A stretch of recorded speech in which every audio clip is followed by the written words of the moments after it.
നമസ്കാരം. ലോക ഫുട്ബോളിനെ ഇസ്ലാമികത വിഴുങ്ങുന്നു. ഈ കഴിഞ്ഞ ദിവസം ജനം ടി വിയിലാണ് അത്തരത്തിലൊരു ചർച്ച നടന്നത്.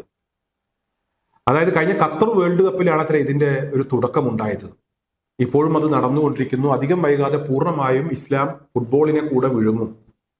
ഇതാണ് ജനം ടി വിയിലെ ആ ചർച്ച നടത്തിയിരുന്ന ചങ്ങാതി കണ്ടെത്തിയത്. ജനം ടി വിയിലെ ചർച്ചയായതുകൊണ്ട് ഈ ചർച്ച നടക്കുന്ന സമയത്ത് കാര്യമായ ആരും അത് കണ്ടിട്ടില്ല. പക്ഷേ ഈ ചർച്ചയുമായി ബന്ധപ്പെട്ട അതിന്റെ പ്രസക്ത ഭാഗങ്ങൾ പലരും ഇപ്പോൾ സമൂഹ മാധ്യമങ്ങളിലൂടെ പ്രചരിപ്പിച്ചതിനാൽ പരമാവധി ആളുകളിലേക്ക് ഈ ചർച്ച എത്തിയിട്ടുണ്ട് എന്നാണ് ഞാൻ മനസ്സിലാക്കുന്നത്. എന്തായാലും ഇവർ ഇത്തരത്തിലൊരു കണ്ടെത്തൽ നടത്താനുണ്ടായ കാരണം വളരെ രസകരമാണ്.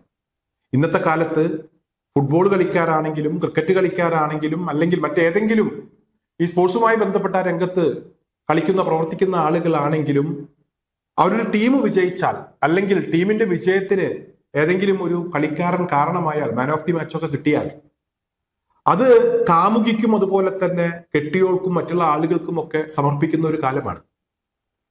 ഇന്ത്യയുടെ ക്രിക്കറ്റ് ടീം ക്യാപ്റ്റനായിരുന്ന വിരാട് കോഹ്ലി അദ്ദേഹത്തിന്റെ പല വിജയങ്ങളും അദ്ദേഹത്തിന്റെ വ്യക്തിപരമായിട്ടുള്ള പല നേട്ടങ്ങളും അദ്ദേഹം അതുപോലെ വേണ്ടപ്പെട്ട ചില ആളുകൾക്കൊക്കെ സമർപ്പിക്കുന്ന കാഴ്ച നമ്മളൊക്കെ കണ്ടിട്ടുണ്ട്.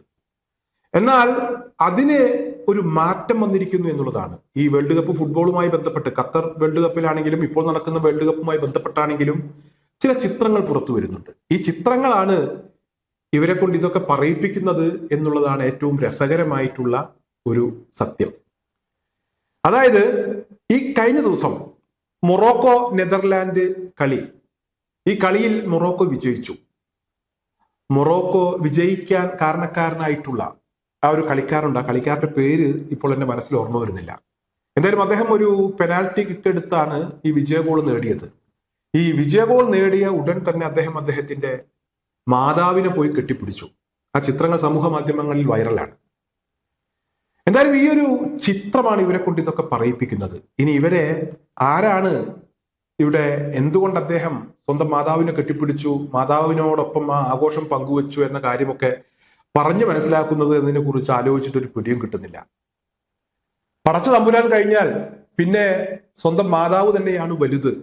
മാതാവിന്റെ മഹത്വത്തെക്കുറിച്ചും ആ ബന്ധത്തെക്കുറിച്ചും ഒക്കെ എല്ലാ മതവും വളരെ കൃത്യമായി ആ മതവുമായി ബന്ധപ്പെട്ട് വിശ്വസിക്കുന്ന ആളുകളെയൊക്കെ പറഞ്ഞ് ബോധ്യപ്പെടുത്തിയിട്ടുണ്ട്, പഠിപ്പിച്ചിട്ടുണ്ട്.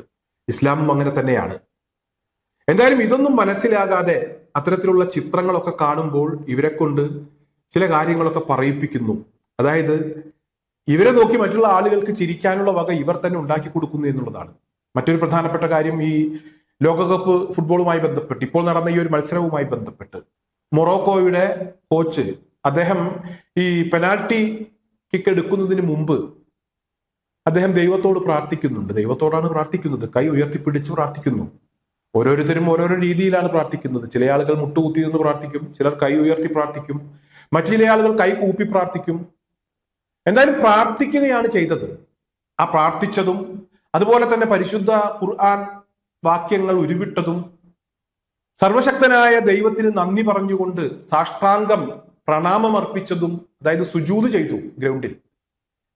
ആ കളി വിജയിക്കുന്നതിന് വേണ്ടി ദൈവത്തിന്റെ ഒരു ഇടപെടലുണ്ടായി, ദൈവം സഹായിച്ചു എന്ന് വിശ്വസിക്കുന്നതിന്റെ പേരിലാണ് അവരങ്ങനെ ചെയ്തത്. ഇത്തരത്തിലുള്ള ചില പ്രവൃത്തികളൊക്കെ കാണുമ്പോൾ ഇവർക്ക് കുരുപൊട്ടുകയാണ്. യഥാർത്ഥത്തിൽ ഓരോ മതവിശ്വാസിയും അവരുടെ വിശ്വാസം അനുസരിച്ച് പ്രാർത്ഥനകളും അതുപോലെ തന്നെ മറ്റുള്ള കാര്യങ്ങളുമൊക്കെ നടത്തുന്നുണ്ട്. സച്ചിൻ ടെണ്ടുൽക്കർ ക്രിക്കറ്റിൽ സെഞ്ചുറി അടിക്കുന്ന സമയത്ത് അദ്ദേഹം ഹെൽമെറ്റ് ഊരി ആകാശത്തേക്ക് നോക്കി നിൽക്കുന്ന ചിത്രങ്ങൾ പലപ്പോഴും നമ്മളൊക്കെ കണ്ടിട്ടുണ്ട്, ആ ദൃശ്യങ്ങൾ കണ്ടിട്ടുണ്ട്. അദ്ദേഹത്തിന്റെ ഒരു വിശ്വാസം അനുസരിച്ചാണ് അദ്ദേഹം അത് ചെയ്യുന്നത് എന്നാണ് ഞാൻ മനസ്സിലാക്കുന്നത്. അതുപോലെ തന്നെ ചില ആളുകൾ കുരിശു വരക്കുന്നുണ്ട്. ഓരോരുത്തരും ഓരോരുത്തരുടെ വിശ്വാസം അനുസരിച്ച് പ്രാർത്ഥിക്കുന്നുണ്ട്. മുസ്ലിങ്ങളെ സംബന്ധിച്ചിടത്തോളം അവരവരുടെ വിശ്വാസം അനുസരിച്ച് ചില കാര്യങ്ങൾ ചെയ്യുന്നു. പ്രാർത്ഥിച്ചതിന് ശേഷം അവർ കളിക്കാൻ ഇറങ്ങുന്നു. കളി വിജയിച്ചതിന് ശേഷം സർവശക്തനായ ദൈവത്തോട് നന്ദി പറയുന്നു. അതുപോലെ തന്നെ സ്വന്തം മാതാവിനെ ചേർത്ത് പിടിച്ചുകൊണ്ട് ആഘോഷങ്ങളിൽ അവരെ കൂടെ പങ്കാളിയാക്കുന്നു. കാരണം തന്റെ മകനെ സംബന്ധിച്ചിടത്തോളം മകന് ഇവിടെ വിജയിക്കാനായാൽ, മകൻ കാരണം രാജ്യത്തെ ടീം വിജയിച്ചാൽ ആ മകന് ഉള്ള സന്തോഷത്തെക്കാൾ ആ മാതാവ് സന്തോഷിക്കുന്നുണ്ട്. അത് ഈ മകനറിയാം. അത്ര വലിയൊരു ബന്ധമാണ്, അത്ര മഹത്തായിട്ടുള്ള ഒരു ബന്ധമാണ് ഈ മാതാവ് പിതാവ് എന്നൊക്കെ പറയുമ്പോൾ.